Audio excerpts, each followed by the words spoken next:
Halo semuanya, salam harmoni. Perkenalkan, saya Putu Diah Kirana Purnama Dewi dengan NIM 25290610002. Pada video kali ini, saya akan membahas 10 studi kasus dari ujian tengah semester mata kuliah Trihita Karana. Mari kita mulai dari studi kasus yang pertama, yaitu tentang harmoni desa adat. Dengan kasus di sebuah desa adat di Bali, warga berupaya menjaga keseimbangan antara kegiatan pariwisata dan pelestarian pula desa.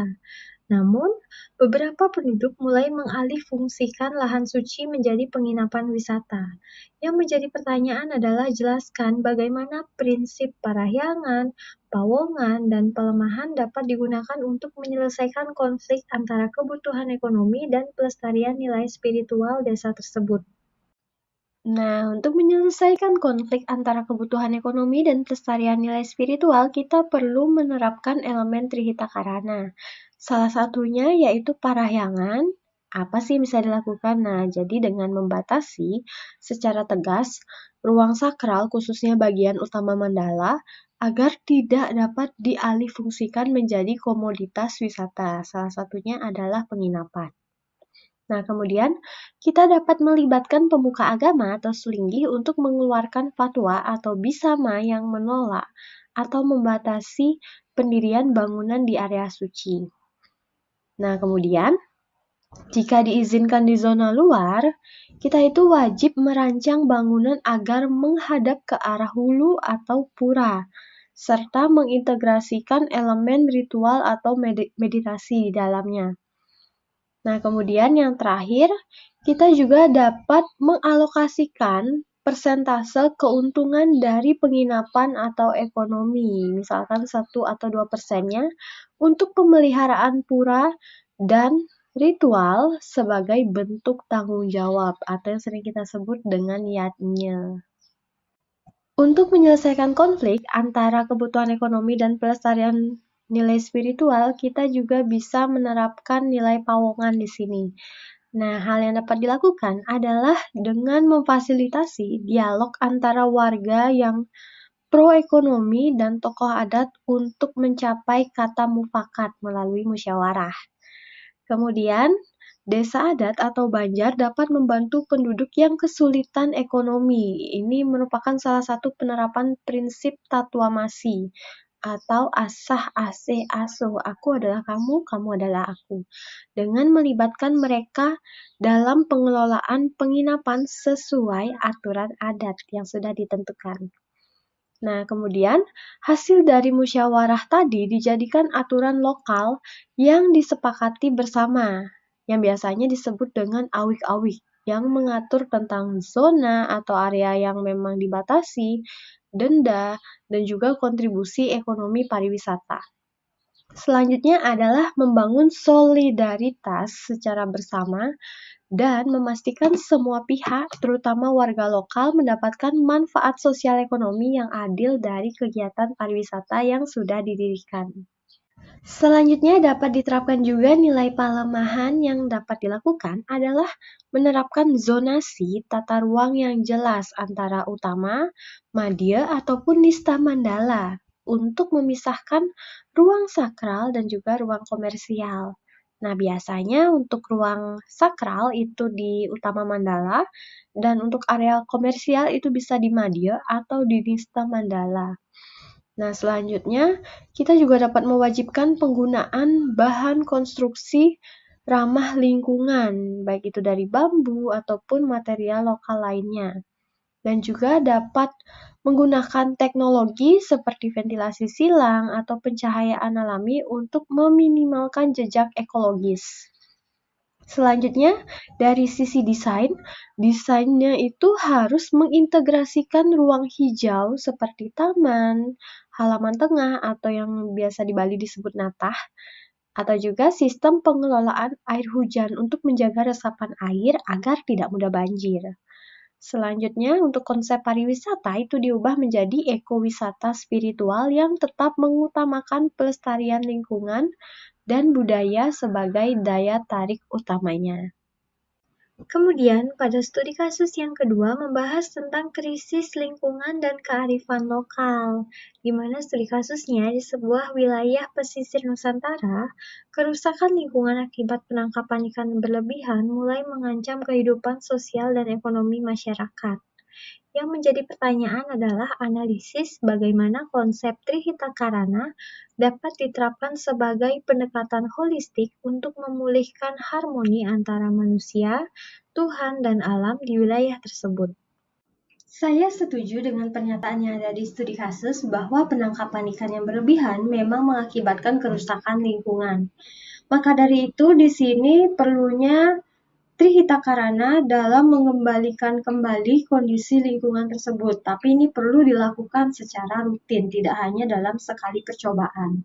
Nah, elemen Trihita Karana itu terdiri dari 3. Yang pertama itu ada parahyangan yang nantinya outputnya menghasilkan kepatuhan moral, pawongan yang nantinya menghasilkan output gotong royong untuk membangun solidaritas, dan palemahan yang nantinya akan menciptakan regulasi teknis yang kuat. Nah, dari parahyangan itu dapat mengubah pandangan materialistik terhadap laut menjadi pandangan yang sakral dan spiritual. Ingat, parahyangan ini hubungan harmoni antara manusia dengan Tuhan, sehingga muncul rasa hormat dan tanggung jawab moral untuk menjaga ataupun merawat laut. Nah, bagaimana cara melakukannya? Yang pertama, kita harus punya keyakinan spiritual bahwa laut itu adalah manifestasi dari Dewa Baruna. Jika kita sudah meyakini bahwa laut adalah manifestasi dari Dewa Baruna, kemudian kita bisa menerapkan ritual dan upacara keagamaan secara rutin yang disebut dengan yatnya. Nah, ini bisa dilakukan 2 bulan sekali atau 3 bulan sekali atau sesuai kesepakatan yang sudah dibuat bersama-sama.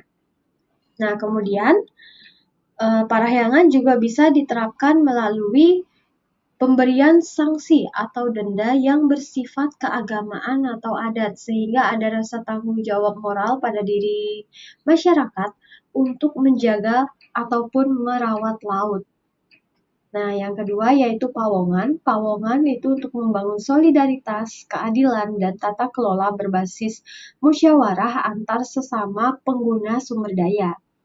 Nah, langkah-langkah yang dilakukan itu yang pertama adalah mengaktifkan organisasi adat seperti Pekase Segara. Jadi perannya diaktifkan ataupun organisasi adat lainnya yang bertanggung jawab atas wilayah penangkapan ikan di laut. Nah, selanjutnya masyarakat dapat melakukan kalau di Bali istilahnya itu adalah sangkep, jadi dapat melakukan sangkep atau pertemuan rutin untuk menyepakati kuota tangkapan dan zona penangkapan yang adil.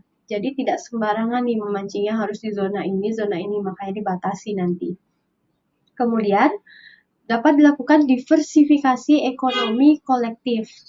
Nah, jadi selain untuk menangkap ikan untuk hasil sendiri, para nelayan juga dapat memanfaatkan hasil tangkapan ikannya untuk diubah menjadi sesuatu yang lebih memiliki nilai guna sehingga dapat meningkatkan nilai ekonomi. Nah, kemudian yang ketiga yaitu palemahan. Palemahan ini implementasi tata ruang dan praktik konservasi yang konkret, karena di sini palemahan itu hubungan manusia dengan lingkungan. Jadi tujuannya adalah untuk menjamin keberlanjutan ekosistem di daerah pesisir laut. Cara yang dilakukan adalah dengan melakukan program rehabilitasi ekosistem secara gotong royong atau dalam istilah Balinya disebut dengan ngayah. Nah, kemudian di sini juga masyarakat dapat menyepakati melalui awik-awik tentang penggunaan alat tangkap yang sesuai agar para nelayan ataupun orang lain di luar masyarakat tersebut tidak menggunakan bom untuk menangkap ikan tersebut yang mana itu dapat merusak lingkungan yang ada di dalam laut tersebut. Nah, kemudian kita juga dapat menerapkan sistem zonasi Trimandala. Jadi di sini ada zona utama, zona madya, dan zona nista. Dari 3 zona ini dapat ditentukan di mana boleh memancing, di mana tempat untuk melakukan upacara adat, dan yang lain-lain. Kemudian, pada studi kasus yang ketiga, membahas tentang kebahagiaan kolektif, di mana sebuah komunitas perkotaan di Denpasar itu mengadakan program Kampung Harmoni untuk meningkatkan kebahagiaan warganya melalui kegiatan sosial dan spiritual. Yang menjadi pertanyaan adalah evaluasi bagaimana pandangan THK tentang kebahagiaan dan harmoni dapat dijadikan dasar dalam membangun kesejahteraan kolektif masyarakat perkotaan. Program Kampung Harmoni ini sebenarnya bagus jika diterapkan di berbagai perkotaan. Tapi sebelum itu kita harus memaknai dulu dari pandangan Trihita Karana tentang kebahagiaan dan harmoni. Nah, kebahagiaan itu tidak hanya diukur dengan kekayaan material, tetapi sebagai keseimbangan, karena harmoni ini adalah keseimbangan holistik dari 3 elemen Trihita Karana itu, baik parahyangan, pawongan, atau palemahan. Nah, kesejahteraan masyarakat di perkotaan yang menerapkan kampung harmoni ini akan berhasil jika moral, sosial, dan lingkungan hidup meningkat secara simultan. Jika salah satu hancur, contohnya nih, misalkan ekonomi masyarakatnya tersebut naik, tapi lingkungannya hancur, jadi program kampung harmoni ini belum tentu berhasil secara sepenuhnya. Maka dari itu kita berkenalan dulu dengan program Kampung Harmoni ini seperti apa. Nah, dari sisi parahyangan, program Kampung Harmoni ini diharapkan dapat menghidupkan kembali fungsi ruang ibadah dan normal sakral di tengah kota. Nah, untuk mengevaluasi sejauh mana, maka dari itu perlu dibuat indikator. Indikatornya kita lihat dari penurunan angka kriminalitas dan juga partisipasi publik dalam berbagai kegiatan komunal. Kalau dari Pawongan, diharapkan program Kampung Harmoni ini dapat mengurangi kesenjangan ekonomi dan sosial antar warga. Yang mana untuk mengetahui sejauh mana evaluasi penerapan Trihita Karana ini, diperlukan indikator yang pertama, kita lihat dari indeks kepuasan layanan publik diharapkan terjadi peningkatan. Nah, kalau dari indeks kesenjangan dan intensitas konflik sosial itu diharapkan terjadi penurunan. Yang terakhir elemennya yaitu palemahan. Diharapkan dengan adanya program Kampung Harmoni ini, masyarakat dapat mengelola sampah secara mandiri dan menjaga daerah resapan air. Sebenarnya Gubernur Bali sudah mulai menerapkan aturan ini, yaitu mengelola sampah secara mandiri. Jadi masyarakat dapat memanfaatkan biopori untuk mengelola sampah organik, atau mungkin kalau sampah anorganik itu dapat diubah kembali menjadi barang yang memiliki nilai guna.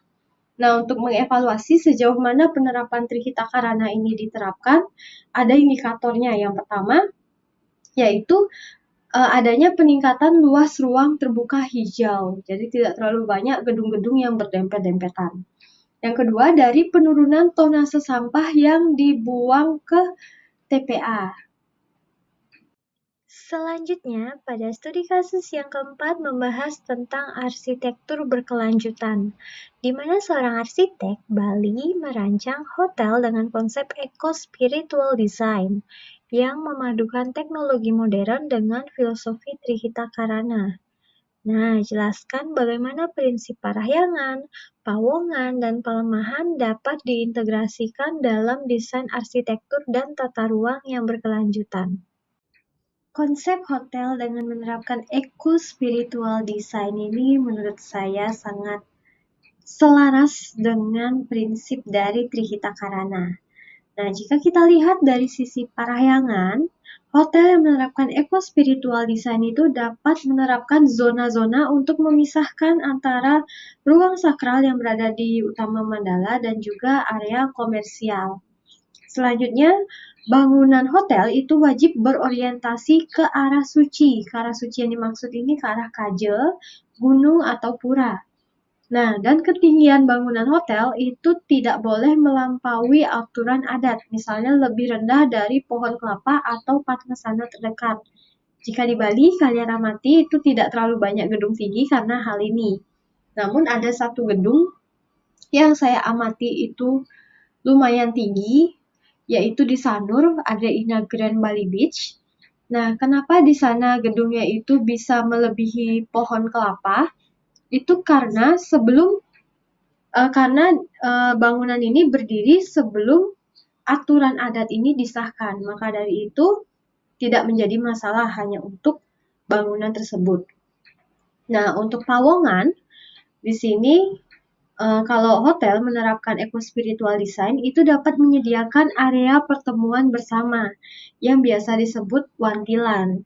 Boleh wantilan jika berupa area perkebunan itu disebut dengan natah. Jadi untuk interaksi sosial antara manusia dengan manusia yang lainnya. Kemudian, tata ruang dan fasilitas yang adil dapat diakses oleh semua pihak. Pastikan itu dapat diakses semua. Kemudian, dapat juga mengintegrasikan pengrajin dan seniman lokal dalam proses konstruksi dan operasional. Dari aspek pelemahan, hotel dapat memaksimalkan ventilasi silang sehingga udara dapat keluar masuk dengan mudah dan juga perlu pencahayaan alami. Lalu juga hotel diharapkan menggunakan bahan bangunan yang ramah lingkungan, baik itu bambu ataupun bahan lainnya, dan bersumber dari lokal. Jadi membelinya langsung dari penduduk lokal yang ada di daerah tersebut. Lalu hotel juga dapat menyediakan daerah resapan air hujan sehingga pada saat terjadi hujan deras, itu hotel tidak akan mengalami yang namanya banjir. Di otak saya sebenarnya yang muncul ketika mendengar kata eco-spiritual design ini adalah membangun panel surya yang berada di bagian atapnya. Jadi panel surya ini sangat membantu untuk menghasilkan energi listrik yang berasal dari matahari. Nah, selanjutnya contoh desain arsitektur yang menurut saya hampir mendekati dengan eco-spiritual design ini. Mungkin ini bukan hotel ya, jadi lebih ke daerah penginapan yang juga menjadi tempat untuk meditasi atau healing istilahnya untuk penyembuhan. Itu berlokasi di Ubud, Gianyar. Namanya itu adalah Amartasidi Ayurvedic Center. Nah, di tempat ini menurut saya desain tata ruangnya itu sama dengan yang saya sampaikan sebelumnya, yaitu orientasi bangunannya itu menghadap pura atau ruang meditasinya itu ada di tempat yang terbuka, jadi terkena pencahayaan alami. Selain itu, bahan-bahan bangunan yang digunakan juga ramah lingkungan seperti bambu, kayu daur ulang, ataupun batu alam. Jadi dapat meminimalkan jejak ekologis.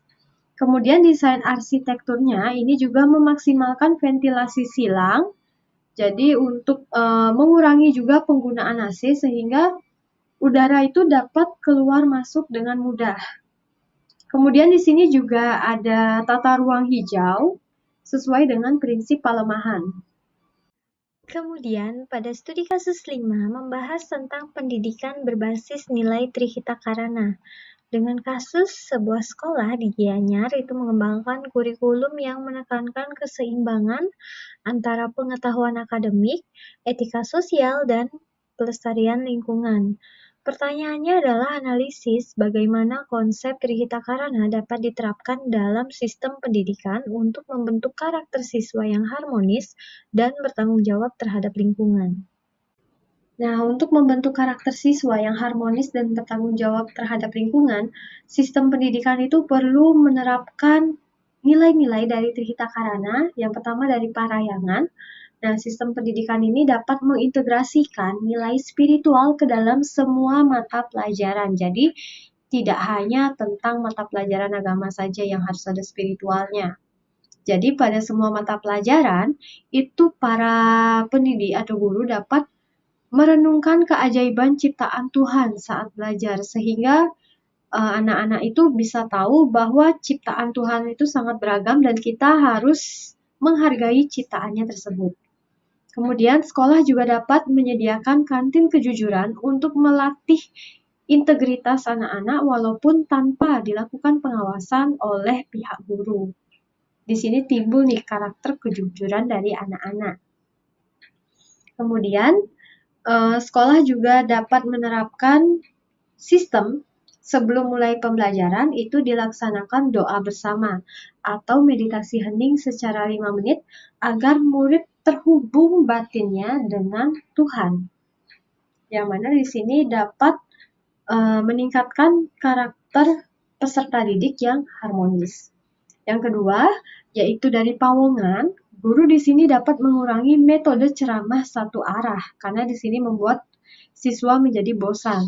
Sebagai gantinya, guru dapat menerapkan pembelajaran kooperatif atau pembelajaran berbasis kelompok yang tentunya juga perlu bimbingan dari guru agar pembelajaran kelompok ini dapat berlangsung dengan efektif dan juga kondusif. Nah, kemudian kurikulum di sini juga harus menekankan pada gotong royong atau istilah Balinya disebut dengan ngayah saat upacara sekolah agar membangun rasa sosial dan juga rasa memiliki. Selain itu juga guru dapat berperan sebagai mentor dan teladan yang mana mengajarkan prinsip dari Tatuamasi, Asa Asi Asuh, di mana di sini kakak kelas itu membantu adik kelas dan guru menjadi pendidik sekaligus orang tua bagi siswa di sekolah. Nah, kemudian pada prinsip Palemahan, sekolah dapat menerapkan program bank sampah dan pengelolaan sampah berbasis dari sumbernya. Misalkan organik kita mau olahnya di Tebel Modern. Kalau yang anorganik itu kita akan kirim ke program bank sampah. Nah, tapi sebelum dikirim seperti itu pastinya perlu dilakukan pemilahan oleh siswa, guru ataupun warga sekolah lainnya. Nah, maka dari itu, sekolah harus secara rutin untuk melakukan upaya penghijauan di lingkungan sekolah, misalnya melalui penanaman toga atau tanaman obat keluarga di lingkungan sekolah. Jadi ini melatih siswa juga agar mereka peduli dengan lingkungan di sekitar mereka. Jadi peduli dengan tanaman, peduli dengan sampah. Jadi sampah tersebut tidak dibiarkan berserakan di sekitar area penghijauan. Kemudian, siswa juga diajarkan untuk mempraktikkan audit energi dan mengganti penggunaan plastik dengan tumbler. Contohnya pada saat kita minum. Nah, botol minum plastik diganti menjadi tumbler untuk mengurangi sampah yang sulit terurai. Kemudian, pada studi kasus 5 membahas tentang konflik sosial di sekolah. Nah, terjadi konflik antara guru dan siswa terkait disiplin dan kebersihan lingkungan sekolah. Yang menjadi pertanyaan adalah kita gunakan prinsip Pawongan untuk menjelaskan strategi penyelesaian konflik tersebut agar tercipta keharmonisan di lingkungan pendidikan. Dalam menyelesaikan konflik antara guru dan siswa terkait disiplin dan kebersihan lingkungan sekolah, di sini prinsip Pawongan mulai bekerja. Nah, langkah-langkahnya itu yang pertama, kita harus membelajarkan kepada anak-anak tentang penerapan Tatuamasi. Aku adalah kamu, kamu adalah aku, yang mengajarkan konsep asah asi asuh. Nah, bagaimana cara penerapan ini? Jadi dilakukan dengan melakukan fasilitasi forum dialog dua arah. Jadi dialog dua arahnya ini diharapkan dilaksanakan secara jujur dan juga setara. Nah, forumnya ini dapat melalui rapat OSIS ataupun rapat wali kelas. Tujuannya agar kedua belah pihak itu bisa saling mendengarkan dan memahami mengapa hal itu terjadi dan mengapa kita harus peduli dengan konflik tersebut. Yang mana nanti tujuannya adalah untuk menghasilkan kepentingan bersama di antara kedua belah pihak. Setelah melakukan forum dialog dua arah, selanjutnya guru dan siswa itu dapat membuat regulasi yang sudah disepakati melalui musyawarah. Nah, di sini guru dan siswa itu bersama-sama merumuskan aturan yang disiplin dan sistem kebersihan yang adil. Yang nantinya tujuannya adalah siswa merasa memiliki aturan itu dan bertanggung jawab moral untuk menjaganya karena sudah kesepakatan dari kedua belah pihak. Nah, setelah sudah ditetapkan ini regulasi atau aturannya, selanjutnya kita ke implementasi. Jadi penerapannya di sini guru berperan sebagai teladan. Jika melihat sampah, guru langsung mengambilnya. Karena jika kita ingin siswa kita bisa mencontoh kita, maka dari itu kita harus menjadi contoh yang baik dulu agar siswa bisa mengikuti hal-hal baik yang telah kita lakukan. Contohnya dalam melaksanakan program kolaboratif, contohnya gotong royong kebersihan. Jadi melibatkan semua stakeholder ataupun semua pihak. Jadi di sini dapat mengubah konflik tadi itu menjadi kesempatan untuk bekerja sama. Nah, setelah diterapkan, tentu pasti perlu yang namanya evaluasi. Nah, untuk penyelesaian konflik ini dapat dilakukan evaluasi melalui refleksi dan konseling bersama. Fokusnya di sini adalah untuk pemulihan hubungan dan tanggung jawab. Jadi tidak cuma sekedar memberikan sanksi jika memang siswanya itu melakukan kesalahan. Nanti tujuan akhirnya di sini siswa itu akan mendapatkan pembelajaran. Jadi pembelajaran yang bermakna dari apa yang dia lakukan, bukan cuma karena patuh dari aturan yang sudah diterapkan. Jadi mereka tahu alasan lebih mendalam kenapa aturan tersebut dibuat. Kemudian, pada studi kasus yang ketujuh tentang pembangunan di kawasan suci, dengan kasus pemerintah daerah berencana membangun fasilitas umum di dekat area pura besar. Masyarakat adat menolak karena dianggap mengganggu kesucian tempat tersebut. Nah, yang menjadi pertanyaan adalah analisis bagaimana kebijakan publik dapat disusun berdasarkan prinsip Trihita Karana untuk mengakomodasi kepentingan pembangunan tanpa mengabaikan nilai spiritual dan sosial budaya lokal. Untuk menjawab studi kasus ini, saya menggunakan contoh Pura Besakih, di mana terjadi konflik karena pembangunan fasilitas umum yang dianggap mereduksi nilai sakral atau parahyangan dan mengabaikan partisipasi dari komunitas lokal. Nah, maka dari itu di sini perlu yang namanya Trihita Karana sebagai fondasi kebijakan publik yang sudah ditetapkan. Jadi tujuan utamanya dibangun fasilitas umum di sekitar area pura besar ini adalah untuk mengatasi kesemrawutan dan juga meningkatkan kenyamanan pemeda atau umat yang ingin melakukan persembahyangan serta juga untuk wisatawan. Nah, proyek fasilitas umum yang dibangun di dekat area pura besar tetap harus mengacu pada peraturan tata ruang yang sudah berlaku sebelumnya. Nah, yang menjadi koridor dari pelaksanaannya adalah Perda atau Peraturan Daerah Provinsi Bali Nomor 16 Tahun 2009, sebagaimana yang sudah diubah dengan Perda Nomor 3 Tahun 2020 tentang Rencana Tata Ruang Wilayah atau RTRW Provinsi Bali. Perda ini menetapkan Pura Besakih sebagai kawasan strategis provinsi dari sudut kepentingan sosial budaya dan sebagai kawasan tempat suci. Selain itu, mengingat skala proyek yang sangat luas dan lokasinya sebagai cagar budaya serta kawasan suci, proyek ini mewajibkan memiliki dokumen AMDAL sebagai dasar kelayakan lingkungan dan sosial. Setelah fasilitas fisik ini selesai dibangun, pemerintah Provinsi Bali kemudian menerbitkan peraturan baru yang spesifik untuk mengelola aset dan operasional kawasan tersebut, yaitu Peraturan Gubernur Bali Nomor 4 Tahun 2023 tentang Badan Pengelolaan Kawasan Suci Pura Agung Besakih. Nah, peraturan ini itu membentuk badan pengelola profesional yang bertanggung jawab atas operasional fasilitas baru, termasuk pengelolaan parkir, tiket, ataupun kios pedagang. Nah, peraturan gubernur ini sekaligus mencabut peraturan pengelolaan yang sebelumnya, yaitu Peraturan Gubernur Nomor 51 Tahun 2016 yang sudah tidak relevan lagi. Nah, dalam analisis kasus ini, kebijakan dapat disusun melalui konsultasi awal dengan pemuka agama untuk menilai dampak parahyangan. Jadi, dengan memastikan desain bangunan yang dibuat itu menghormati arah suci dan tidak mengganggu ritual atau energi sakral. Maka dari itu diharapkan untuk pembangunan fasilitas umum ini tidak berada di daerah utama Mandala, bisa di bagian Niste ataupun Madya Mandala. Ini sesuai juga dengan prinsip palemahannya. Nah, kemudian pada sisi Pawongan itu dapat membentuk badan pengelola bersama yang melibatkan sumber daya manusia lokal dalam memanajemen operasional fasilitas. Kemudian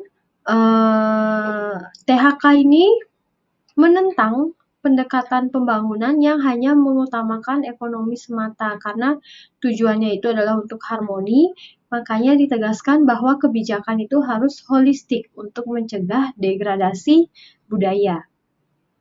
Kemudian, pada studi kasus yang ke-8 membahas tentang manajemen berbasis harmoni. Nah, sebuah lembaga keuangan lokal mencoba mengadopsi nilai-nilai Trihita Karana dalam sistem manajemennya. Namun, karyawan masih berorientasi pada target keuntungan semata. Nah, uraikan strategi yang dapat diterapkan manajemen agar prinsip Trihita Karana benar-benar menjadi budaya organisasi yang hidup dan berdampak pada kesejahteraan bersama. Strategi yang dapat diterapkan manajemen agar prinsip Trihita Karana menjadi budaya organisasi yang hidup dan berdampak pada kesejahteraan bersama. Strateginya dimulai dengan menanamkan kesadaran bahwa pekerjaan itu adalah bentuk yatnya atau pengabdian yang tulus ikhlas kepada Tuhan dan masyarakat. Secara manajerial, hal ini dapat diwujudkan dengan mengubah pola briefing atau persiapan harian yang tidak terus-menerus membahas tentang target, melainkan diawali dengan doa bersama, refleksi terkait etika, atau berbagi cerita terkait pelayanan berintegritas.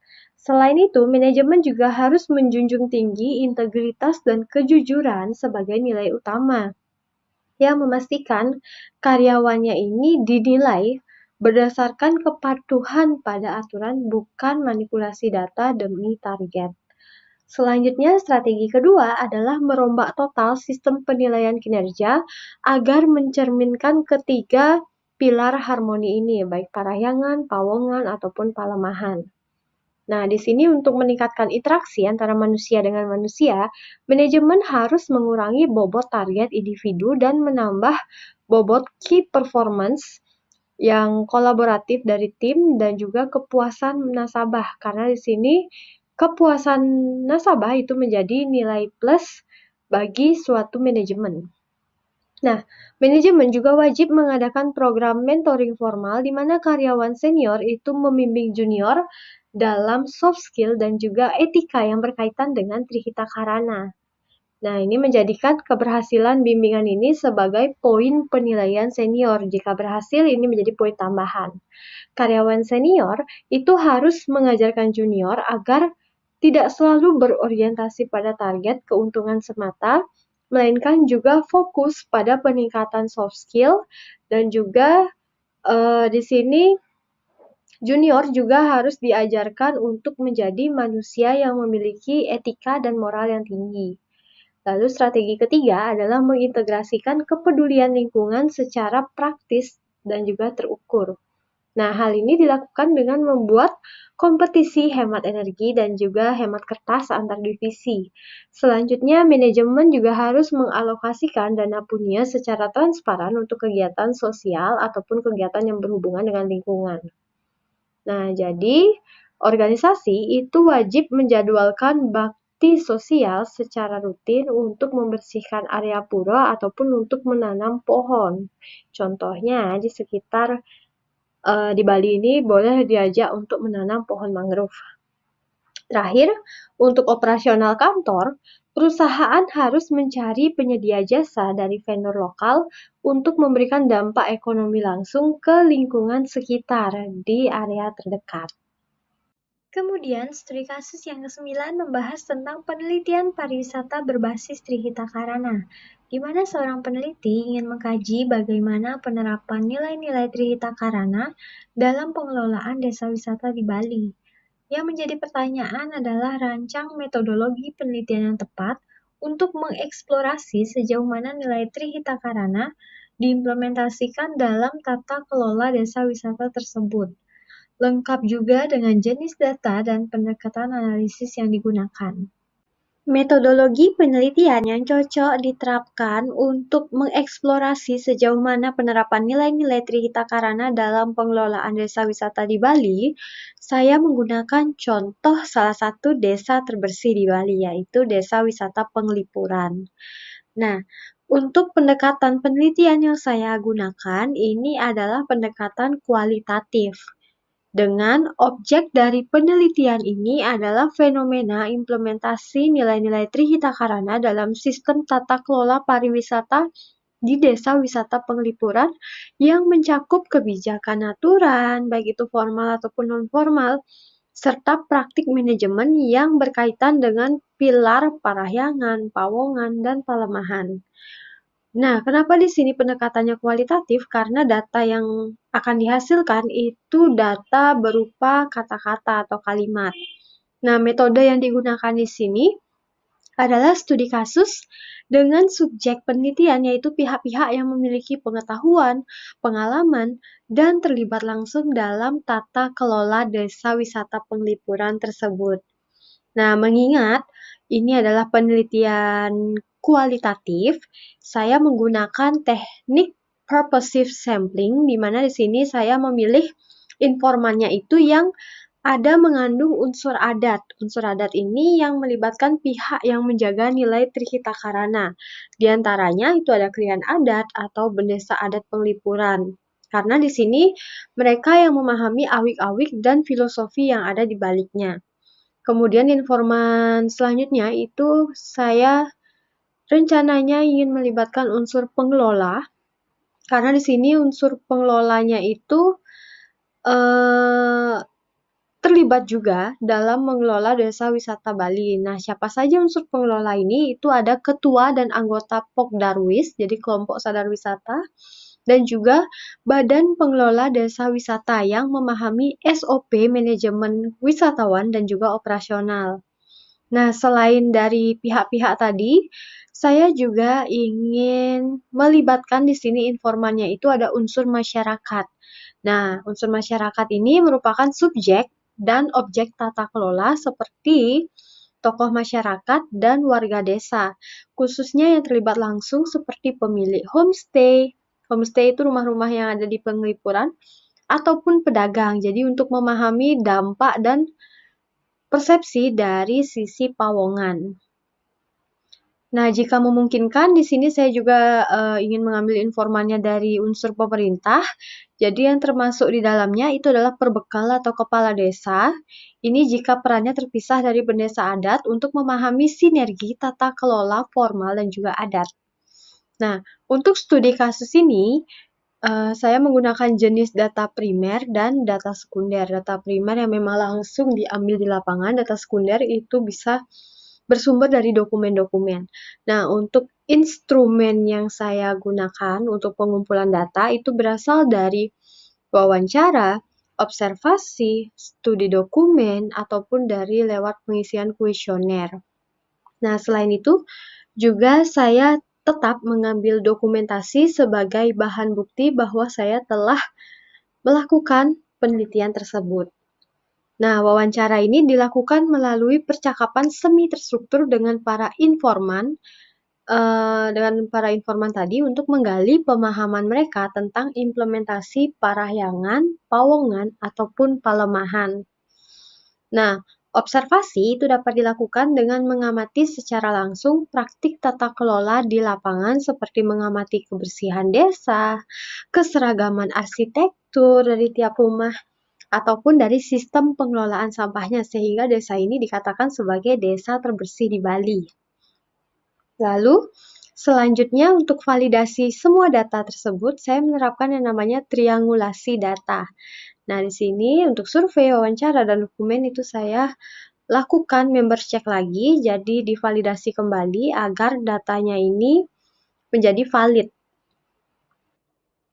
Oh iya, mohon maaf kelupaan untuk model analisis interaktifnya itu saya terdiri dari kondensasi data, lalu penyajian data, dan juga dilakukan penarikan kesimpulan yang dilakukan secara bersamaan dengan triangulasi datanya.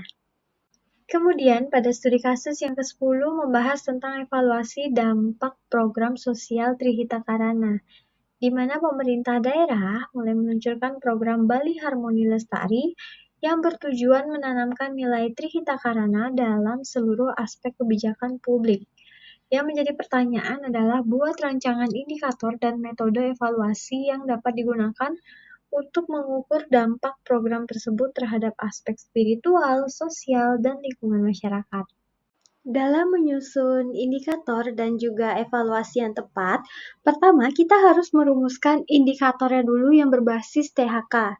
Nah, untuk indikatornya ini kita memadukan data kuantitatif dan data kualitatif. Setelah itu baru kita menentukan metode evaluasi, yang mana evaluasi program ini boleh menggunakan pretest dan posttest untuk melihat perubahan yang terjadi dari indikator di ketiga prinsip Trihita Karananya, baik Parahyangan, Pawongan, ataupun Palemahan. Nah, yang terakhir, untuk memvalidasi dan mengetahui keberhasilannya, itu kita dapat melakukan yang namanya triangulasi data. Jadi, hasil survei, wawancara, dan dokumen kebijakan itu harus dibandingkan untuk memastikan keabsahan temuan dan memetakan kontradiksi yang terjadi. Program ini akan dianggap berhasil jika ketiga aspek tersebut, baik dari sisi Parahyangan, Pawongan, ataupun Palemahan itu meningkat atau membaik secara simultan. Jika kesejahteraan ekonomi naik tapi lingkungan rendah, itu tidak dikatakan bahwa program ini bisa berhasil. Secara kuantitatif, indikator dampak yang akan dirancang untuk mengukur perubahan nyata pada setiap aspeknya ini dapat dilihat dari sisi Parahyangan. Kita dapat membuat survei persepsi integritas pengelola dan juga menghitung frekuensi partisipasi aktif dari pelaksanaan ritual di desa tersebut. Nah, kemudian untuk indikator di sisi Pawongan itu diukur dengan menggunakan data sekunder. Nah, data sekunder ini bisa didapat dari data BPS atau Badan Pusat Statistik dan juga yang mana di sini ada data IPM juga, jadi Indeks Pembangunan Manusia, yang mana juga di sini dihitung juga karena dari harmoni manusia dengan manusia, pasti terjadi yang namanya kesenjangan. Maka dari itu, indeks kesenjangan sosial itu juga perlu kita evaluasi bersama. Kemudian dicek juga angka konflik sosialnya apakah meningkat atau menurun. Jika menurun itu dikatakan baik, jika meningkat itu dikatakan masih perlu evaluasi lagi lebih lanjut. Nah, selanjutnya di sini mungkin perlu ditambahkan lagi untuk data kuantitatif di Pawongan itu persentase masyarakat yang mengikuti pertemuan atau yang di Bali itu sering disebut dengan sangkep.